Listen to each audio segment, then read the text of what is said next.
It was lovely summer weather in the country, and the golden corn, the green oaks, and the haystacks piled up in the meadows looked beautiful. The stork, walking about on his long red legs, chattered in the Egyptian language, which he had learnt from his mother. The cornfields and meadows were surrounded by large forests, in the midst of which were deep pools. It was indeed delightful to walk about in the country. In a sunny spot stood a pleasant old farmhouse close by a deep river, and from the house down to the waterside grew great burdock leaves, so high that under the tallest of them a little child could stand upright. The spot was as wild as the center of a thick wood. In this snug retreat sat a duck on her nest, watching for her young brood to hatch. She was beginning to get tired of her task, for the little ones were a long time coming out of their shells, and she seldom had any visitors. The other ducks liked much better to swim about in the river than to climb the slippery banks and sit under a burdock leaf to have a gossip with her. At length one shell cracked, and then another, and from each egg came a living creature that lifted its head and cried, "Peep, peep!" "Quack, quack!" said the mother, and then they all quacked as well as they could, and looked about them on every side at the large green leaves. Their mother allowed them to look as much as they liked, because green is good for the eyes. "How large the world is!"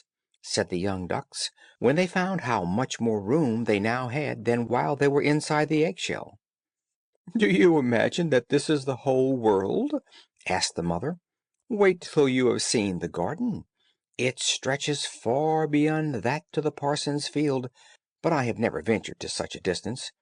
Are you all out?" she continued, rising. "No, I declare. The largest egg lies there still.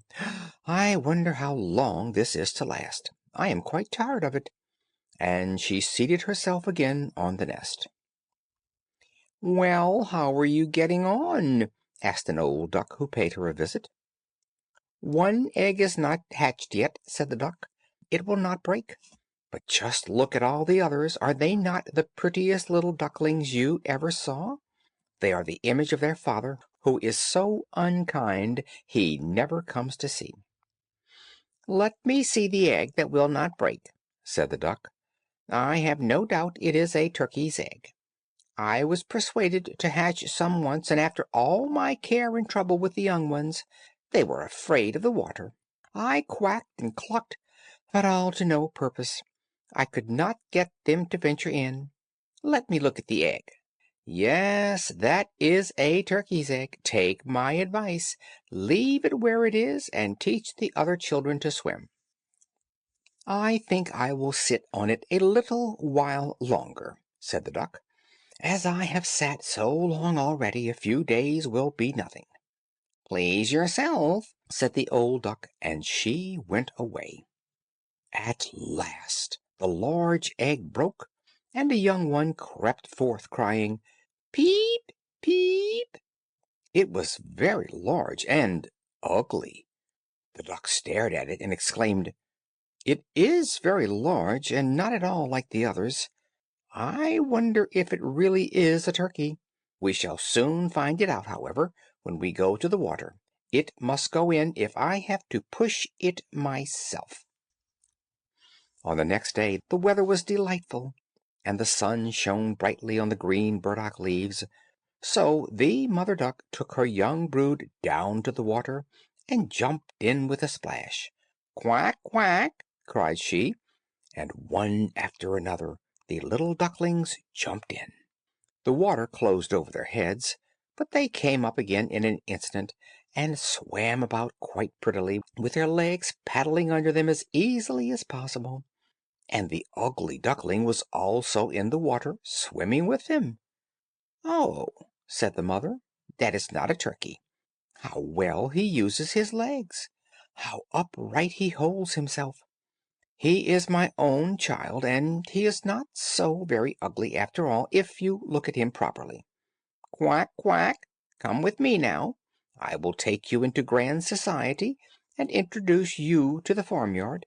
But you must keep close to me, or you may be trodden upon, and above all, beware of the cat." When they reached the farmyard, there was a great disturbance. Two families were fighting for an eel's head, which, after all, was carried off by the cat. "See, children, that is the way of the world," said the mother duck, wetting her beak, for she would have liked the eel's head herself. "Come now, use your legs, and let me see how well you can behave. You must bow your heads prettily to that old duck yonder. She is the highest born of them all, and has Spanish blood, therefore she is well off. Don't you see she has a red flag tied to her leg, which is something very grand, and a great honor for a duck? It shows that every one is anxious not to lose her, as she can be recognized both by man and beast. Come now, don't turn your toes. A well-bred duckling spreads his feet wide apart, just like his father and mother. In this way now, bend your neck and say quack." The ducklings did as they were bid, but the other duck stared and said, "Look, here comes another brood, as if there were not enough of us already. And what a queer-looking object one of them is! We don't want him here." And then one flew out and bit him in the neck. "Leave him alone," said the mother. "He is not doing any harm." "Yes, but he is so big and ugly," said the spiteful duck. "Therefore he must be turned out." "The others are very pretty children," said the old duck, with the rag on her leg. "All but that one. I wish his mother could improve him a little." "That is impossible, your grace," replied the mother. "He is not pretty, but he has a very good disposition, and swims as well or even better than the others. I think he will grow up pretty, and perhaps be smaller. He has remained too long in the egg, and therefore his figure is not properly formed." And then she stroked his neck and smoothed his feathers, saying, "It is a drake, and therefore not of so much consequence. I think he will grow up strong, and be able to take care of himself." "The other ducklings are graceful enough," said the old duck. "Now make yourself at home, and if you can find an eel's head you can bring it to me." And so they made themselves comfortable. But the poor duckling, who had crept out of his shell last of all, and looked so ugly, was bitten and pushed and made fun of, not only by the ducks, but by all the poultry. "He is too big," they all said, and the turkey cock, who had been born into the world with spurs, and fancied himself really an emperor, puffed himself out like a vessel in full sail, and flew at the duckling, and became quite red in the head with passion, so that the poor little thing did not know where to go, and was quite miserable because he was so ugly and laughed at by the whole farmyard. So it went on from day to day, till it got worse and worse. The poor duckling was driven about by every one. Even his brothers and sisters were unkind to him, and would say, "Ah, you ugly creature, I wish the cat would get you." And his mother said she wished he had never been born. The ducks pecked him, the chickens beat him, and the girl who fed the poultry kicked him with her feet. So at last he ran away, frightening the little birds in the hedge as he flew over the palings. "They are afraid of me because I am ugly," he said. So he closed his eyes and flew still farther, until he came out on a large moor inhabited by wild ducks. Here he remained the whole night, feeling very tired and sorrowful. In the morning, when the wild ducks rose in the air, they stared at their new comrade. "What sort of a duck are you?" they all said, coming round him. He bowed to them, and was as polite as he could be, but he did not reply to their question. "You are exceedingly ugly," said the wild ducks, "but that will not matter if you do not want to marry one of our family." Poor thing! He had no thoughts of marriage. All he wanted was permission to lie among the rushes and drink some of the water on the moor. After he had been on the moor 2 days, there came two wild geese, or rather goslings, for they had not been out of the egg long, and were very saucy. "Listen, friend," said one of them to the duckling, "you are so ugly that we like you very well. Will you go with us and become a bird of passage? Not far from here is another moor, in which there are some pretty wild geese, all unmarried. It is a chance for you to get a wife. You may be lucky, ugly as you are." Pop, pop, sounded in the air, and the two wild geese fell dead among the rushes, and the water was tinged with blood. Pop, pop, echoed far and wide in the distance, and whole flocks of wild geese rose up from the rushes. The sound continued from every direction, for the sportsmen surrounded the moor, and some were even seated on branches of trees overlooking the rushes. The blue smoke from the guns rose like clouds over the dark trees, and as it floated away across the water, a number of sporting dogs bounded in among the rushes, which bent beneath them wherever they went. How they terrified the poor duckling! He turned away his head to hide it under his wing, and at the same moment a large, terrible dog passed quite near him. His jaws were open, his tongue hung from his mouth, and his eyes glared fearfully. He thrust his nose close to the duckling, showing his sharp teeth, and then, splash, splash, he went into the water without touching him. "Oh," sighed the duckling, "how thankful I am for being so ugly! Even a dog will not bite me." And so he lay quite still, while the shot rattled through the rushes, and gun after gun was fired over him. It was late in the day before all became quiet, but even then the poor young thing did not dare to move. He waited quietly for several hours, and then, after looking carefully around him, hastened away from the moor as fast as he could. He ran over field and meadow till a storm arose, and he could hardly struggle against it. Towards evening he reached a poor little cottage that seemed ready to fall, and only remained standing because he could not decide on which side to fall first.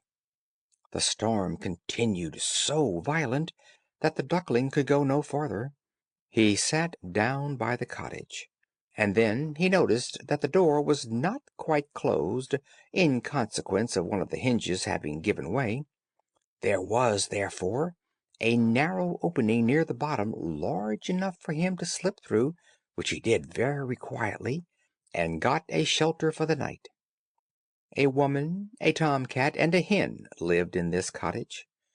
The tomcat, whom the mistress called "my little son," was a great favorite. He could raise his back and purr, and could even throw out sparks from his fur if it were stroked the wrong way. The hen had very short legs, so she was called Chicky Shortlegs. She laid good eggs, and her mistress loved her as if she had been her own child. In the morning the strange visitor was discovered, and the tomcat began to purr and the hen to cluck. "What is that noise about?" said the old woman, looking round the room; but her sight was not very good, therefore when she saw the duckling she thought, "It must be a fat duck that has strayed from home. Oh, what a prize!" she exclaimed.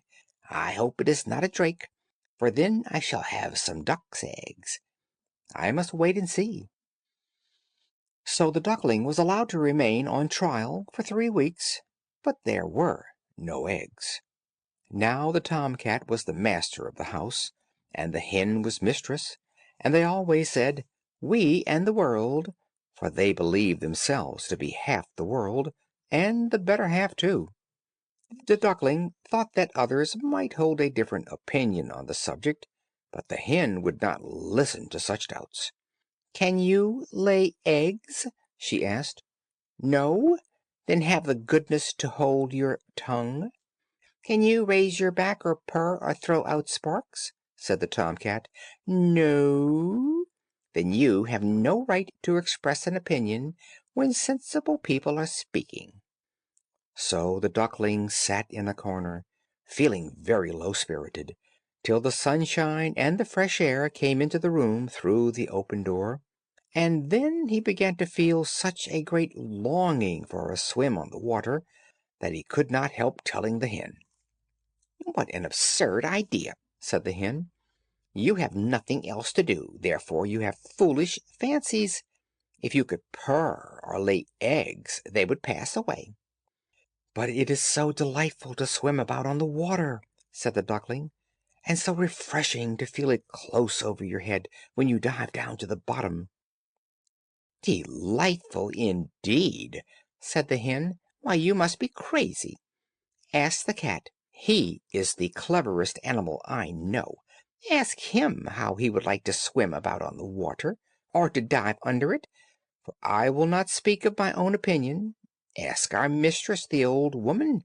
There is no one in the world more clever than she is.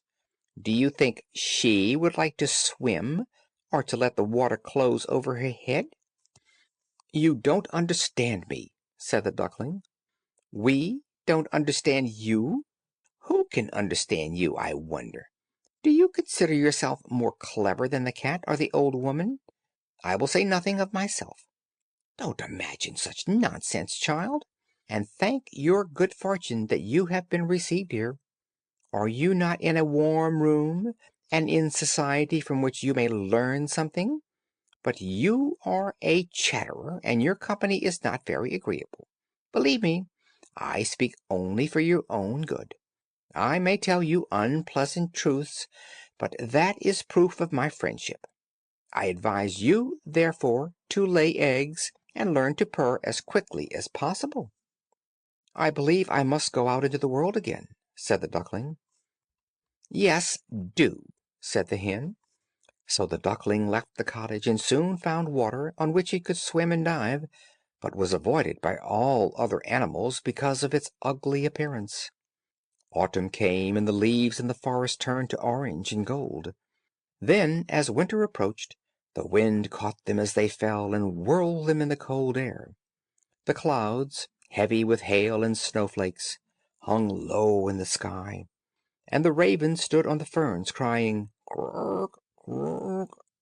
It made one shiver with cold to look at them. All this was very sad for the poor little duckling. One evening, just as the sun set amid radiant clouds, there came a large flock of beautiful birds out of the bushes. The duckling had never seen any like them before.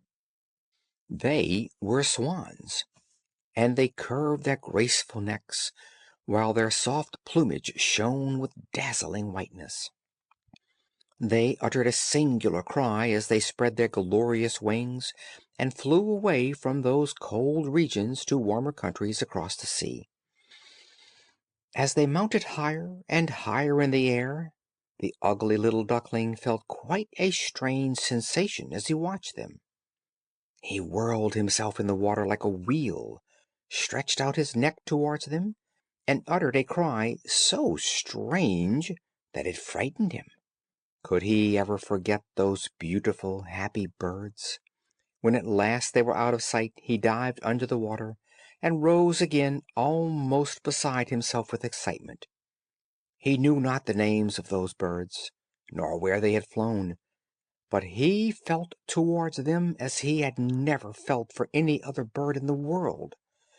He was not envious of these beautiful creatures, but wished to be as lovely as they. Poor ugly creature! How gladly he would have lived even with the ducks, had they only given him encouragement. The winter grew colder and colder. He was obliged to swim about on the water to keep it from freezing, but every night the space on which he swam became smaller and smaller. At length it froze so hard that the ice in the water crackled as he moved, and the duckling had to paddle with his legs as well as he could to keep the space from closing up. He became exhausted at last, and lay still and helpless, frozen fast in the ice. Early in the morning a peasant, who was passing by, saw what had happened. He broke the ice in pieces with his wooden shoe, and carried the duckling home to his wife. The warmth revived the poor little creature, but when the children wanted to play with him, the duckling thought they would do him some harm, so he started up in terror, fluttered into the milk pan, and splashed the milk about the room. Then the woman clapped her hands, which frightened him still more. He flew first into the butter cask, then into the meal tub, and out again. What a condition he was in! The woman screamed and struck at him with the tongs. The children laughed and screamed and tumbled over each other in their efforts to catch him, but luckily he escaped. The door stood open, and the poor creature could just manage to slip out among the bushes, and lie down quite exhausted in the newly fallen snow. It would be very sad were I to relate all the misery and privations which the poor little duckling endured during the hard winter, but when it had passed, he found himself lying one morning in a moor amongst the rushes. He felt the warm sun shining, and heard the lark singing, and saw that all around was beautiful spring. Then the young bird felt that his wings were strong as he flapped them against his sides, and rose high into the air. They bore him onward, where he found himself in a large garden, before he well knew how it had happened. The apple trees were in full blossom, and the fragrant elders bent their long green branches down to the stream which wound round a smooth lawn. Everything looked beautiful in the freshness of early spring. From a thicket close by came three beautiful white swans, rustling their feathers and swimming lightly over the smooth water. The duckling remembered the lovely birds, and felt more strangely unhappy than ever. "I will fly to those royal birds," he exclaimed, "and they will kill me because I am so ugly and dare to approach them. But it does not matter. Better be killed by them than pecked by the ducks, beaten by the hens, pushed about by the maiden who feeds the poultry, or starved with hunger in the winter." Then he flew to the water, and swam toward the beautiful swans. The moment they espied the stranger, they rushed to meet him with outstretched wings. "Kill me," said the poor bird, and he bent his head down to the surface of the water, and awaited death. But what did he see in the clear stream below? His own image, no longer a dark gray bird, ugly and disagreeable to look at, but a graceful and beautiful swan. To be born in a duck's nest in a farmyard is of no consequence to a bird, if it is hatched from a swan's egg. He now felt glad at having suffered sorrow and trouble, because it enabled him to enjoy so much better all the pleasure and happiness around him, for the great swans swam round the newcomer, and stroked his neck with their beaks as a welcome. Into the garden presently came some little children, and threw bread and cake into the water. "See," cried the youngest, "there is a new one." And the rest were delighted, and ran to their father and mother, dancing and clapping their hands, and shouting joyously, "There is another swan come! A new one has arrived!" Then they threw more bread and cake into the water, and said, "The new one is the most beautiful of all. He is so young and pretty." And the old swans bowed their heads before him. Then he felt quite ashamed, and hid his head under his wing, for he did not know what to do, he was so happy and yet not at all proud. He had been persecuted and despised for his ugliness, and now he heard them say he was the most beautiful of all the birds. Even the elder tree bent down its boughs into the water before him, and the sun shone warm and bright. Then he rustled his feathers, curved his slender neck, and cried joyfully from the depths of his heart, "I never dreamed of such happiness as this, while I was an ugly duckling."